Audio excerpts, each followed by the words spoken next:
wabarakatuh.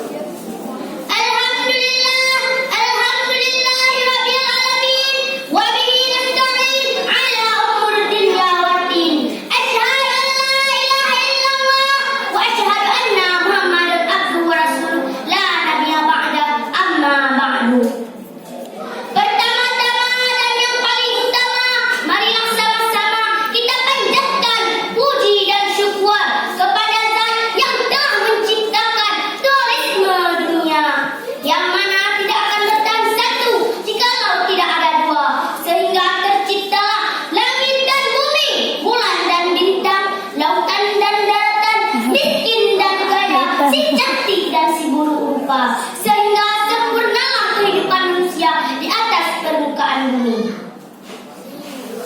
Selanjutnya, selawat berbingkaikan salam kita sanjungkan kepada the First and Best Man Muhammad Sallallahu Alaihi Wasallam yang telah memayungi kita dari panasnya mentari-mentari jahiliyah sehingga kita sekarang berada di dalam kesejukan, kedamaian di bawah naungan Islam.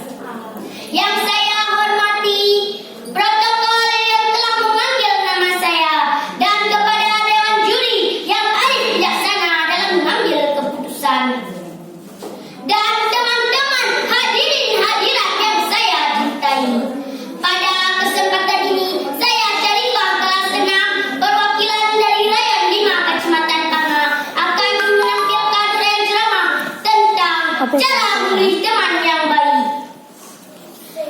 Mendengar kata remaja, pikiran kita terbayang kepada sesosok anak manusia yang telah mencapai masalah kejayaannya. Jaya dalam berfikir, jaya dalam berbuat, dan jaya dalam bergaul. Guna menemukan jati diri. Dari sinilah mereka berangkat. Kalau dulu mereka hanya bisa mengangguk-angguk ketika dinasihati orang tuanya, maka sekarang sudah bisa menggeleng-gelengkan kepalanya. Jadinya angguk-angguk dan geleng-geleng. Kalau mereka menerima semua nasihat dengan baik, akan menjadi generasi yang bermartabat. Tapi kalau yang baik mereka tolak, akan menjadi remaja yang sering kita lihat di sekitar kita. Pagi, siang, sore belum cukup, malam pun jadi. Ngapain? Mengaji? Bukan. Belajar? Iya.